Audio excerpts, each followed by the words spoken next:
Hey guys, it's Garrett. So spring is here in Japan, the sakura are in bloom. More importantly, I assume for most of you watching this video, a new Japanese school year is beginning, or it's already started, I believe. As a great amount of foreigners enter Japan through teaching English, or formerly known as being an ALT, I myself was actually an ALT in the not so distant past. I remember 3 years ago, I had no idea what I was getting myself into. I kind of thought maybe I could make a video, some of my personal advice on what would have been really helpful for me had I had known before coming over to Japan or before starting my gig as an ALT.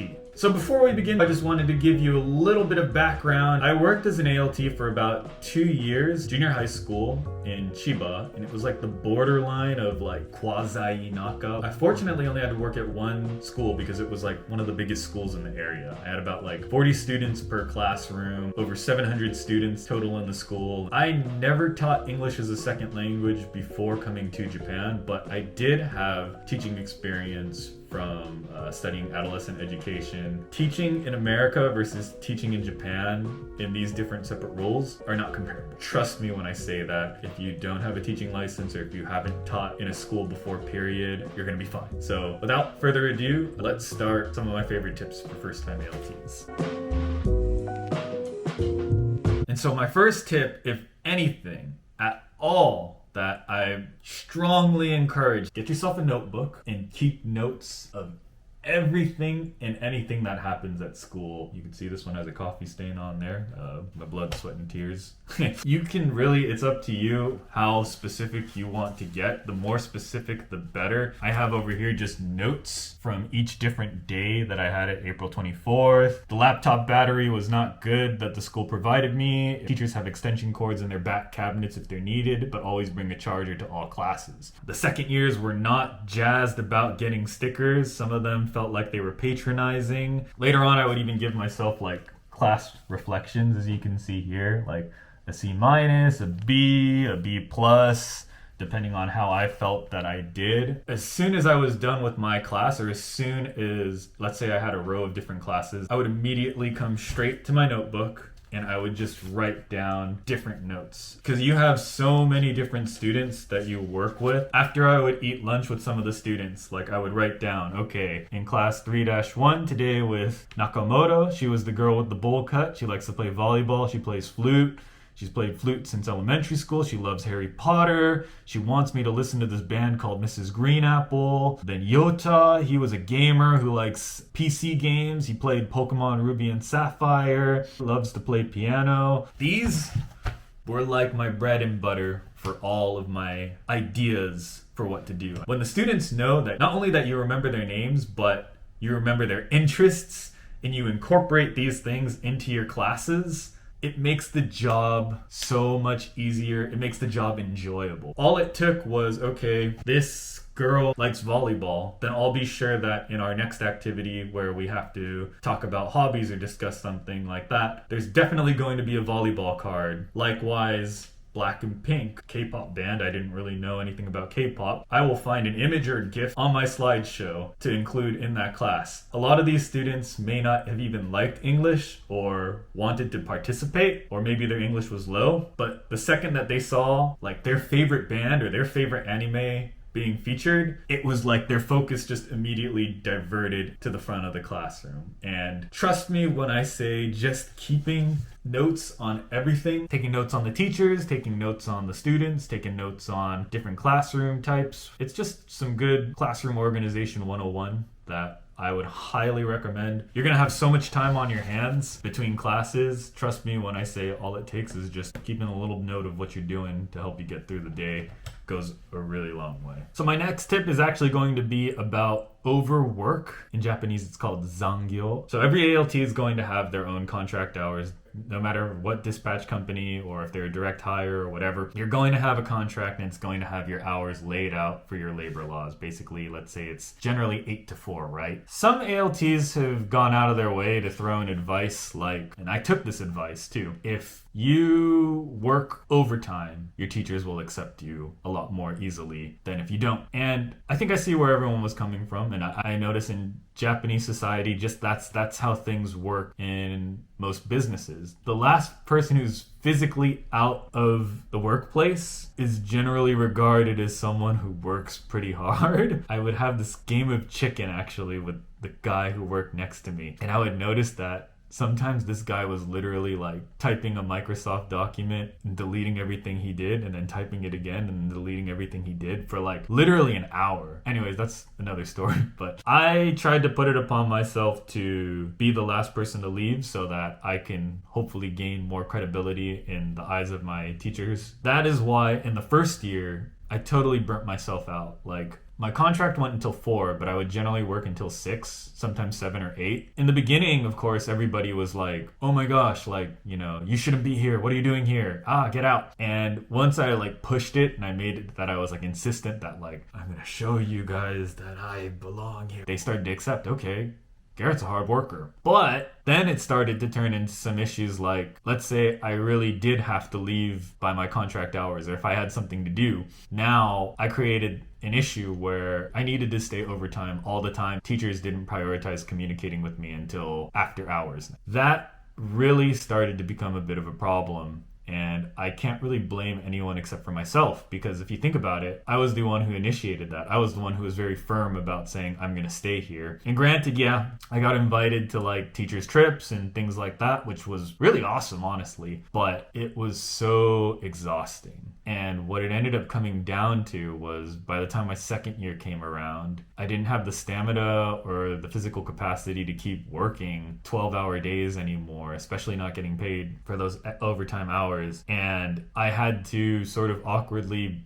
pull out the contract and show everybody, hey, I'm only supposed to work here until this time. And everybody was kind of shocked. That was really uncomfortable too, because then it started to look like if I was leaving at 4 when I was supposed to leave, it was almost like everybody would look at me funny, like, why is he leaving early? Technically speaking, overworking, that's actually illegal. If it's on the contract and it says 8 to 4, it's the same concept of, let's say you leave at 3 or you leave at 2, you leave early. Working over those hours is technically against the labor laws. So with all of that, with my experience in mind, just heed with caution before you decide to take the advice. My next tip is very important. Keep sticky notes with you at all times. Sticky notes had literally been my main form of communication with a lot of teachers. A lot of your teachers that you work with are going to be extremely busy. So you're probably not going to get a chance to talk to them during the daytime about classes. And sometimes you're going to have a class the next day in the morning or something like that. And you're just not going to have an opportunity to talk to them face to face. So the best thing that you can do, or what I would do, is I would leave them a note. I'll leave them a note. Maybe I'd print out the worksheet, something like that. Plop it on their desk and say, hey, this is what we got. Look it over. I know what I'm doing. Hopefully you do too. Because if I didn't and we just went in the next day, sometimes they would look at me and say, what are we doing? In order to appease that awkwardness, sometimes the sticky notes really saved my life. And it doesn't have to always be about strictly business. A teacher that I worked with, he was really about trying to get English down like a native speaker. He would say that all the time. And he always wanted to learn like different slang and different lingo. One time after class, I left on his desk a sticky note and it just said like, hey Ken, great job today. You killed it. And he came to me the next day with the sticky note and he was like frantic and he was just like, oh my God, like, is everything okay? I killed it. Did I do something wrong? And I was like, no. Like, Ken, that's like a way of saying you did a really great job. I remember after that, he would like come up to me in a class and he'd say like, great job. You killed it today. And we had like this little thing and it all started from like that one little sticky note. And it's sticky notes. They're just easy. It's convenient. It's a great way to communicate with busy teachers who are not going to be available 24/7. Another thing is you are always going to want to have these clothing items prepared at all times. But whatever you wear every day, you're going to want a spare. You never know when a typhoon or rainy season is going to hit and you're going to come to school drenched from head to toe because you biked or you had to walk. Just having that extra pair of socks or clothing to save you from having to teach a whole day in soaking wet clothes has saved me. Likewise, in the summer, it gets super duper hot. I would go through like 3 different shirts in the summertime because I was just always covered in sweat. Speaking of sweat, sports clothes, just have them ready. A towel, some shorts, clothes that you're not afraid to get dirty if you have to go out and do something for sports day or you have to do something for an event. Just have that prepared. And lastly, of course, you should have like at least a suit or at least a suit jacket. Maybe the color should be black. Again, a lot of times in your position, you're not going to be a part of these big meetings where they discuss the next day's agenda, the dress code. Hopefully you'll have a teacher who tells you this, but let's say they're too busy or let's say they just don't. It's going to happen. And so you need to be prepared for if you come to school and they say, guess what, we're taking the school photo today. And you're like, crap, okay, everybody's wearing like a suit today. Why is everybody wearing a suit? Feels uncomfortable sometimes to be not in the proper dress code. And so having at least these different staples at all times in my locker, my teacher's locker, and if you don't have a teacher's locker, at least like a duffel bag or something that you can possibly stow somewhere at your school. Of course, you would hope that the teachers that you work with would communicate these things to you, but sometimes it's not the case. So now that I'm telling you, you don't have an excuse. This is a really important one. This is what is called, you're actually taught this generally if you're getting a teacher degree, and it's called teacher talk. And basically, teacher talk means limiting the amount that you talk. This is so important, especially with ESL. English is a complex ass language, especially with these students who are learning everything grammar by grammar. You need to be precise as possible when it comes to the words that come out of your mouth. I would almost challenge myself for each class to never say more than like 50 different words. 50 was like the cap. Of course, I wasn't counting every single word, but like just having that frame in my mind, like, okay, don't say more than 50 words. I would go into the class and I would rethink how I would say a lot of sentences. I would make sure that if I was going to talk, it was only because I was using the grammar point or the vocabulary from that lesson or from past lessons. Like it could feel condescending or it could feel like sometimes even rude since you're like cutting out a lot of this natural language. But trust me when I say the students understand a lot better when you're able to cut out any of the fluff. If your grammar point is something like, yes, I can, no, I can't, you literally will be making sure that you're using that point in order to guide them. Like, yes, I can. Yes, I can. Yes, I can. No, I can't. No, I can't. No, I can't. No, I can't. No, I can't. No, I can't. Things like that. If I've ever seen other ALTs struggle with is they don't realize that they're talking a little bit too much. And it can really help if you can find a good place for you to cut down your word count. Lastly, this is actually something that my grandfather recommended to me. I had an Omiyage stash. Omiyage is like a gift. I would have like a stash of different snacks. And basically, if I was having a difficult time with one of my teachers or one of the other teachers, maybe a teacher just simply doesn't like you. So sometimes that just happens. You know, that's not just in Japan. You will go to any workplace in the world, you're not going to get along with everybody, right? And so one thing that I had always learned that helped me at least was to smooth some of these things out. My grandpa had told me if someone doesn't like you or if you can feel something is not going to be right, give them a piece of candy. And who can hate someone who's going to give you a piece of candy? And 9 times out of 10 it would work. I remember in the beginning, our cleaning lady, she didn't really vibe with me.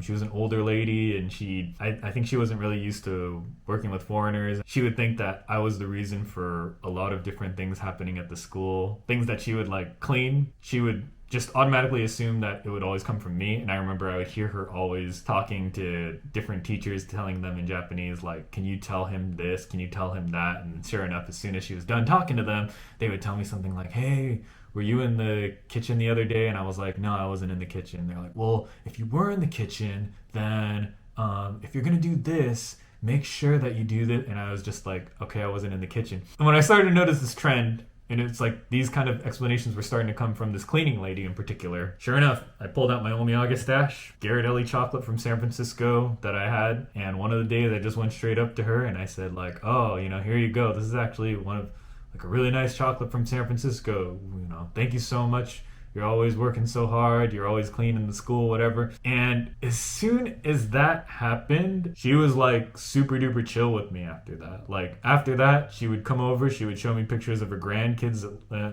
from time to time. If there was going to be like an event happening which didn't require school lunch, she would make sure she would come up to me first and ask if I was going to order a bento through the school or not. And even on like the way out, she like gifted me like a handkerchief because she said she always noticed that my pants were wet after I went to the bathroom because I wasn't used to bathrooms without paper towels. So I would just wipe my hands on my pants, and she said like, now you'll never have wet pants in the future. Like things like that.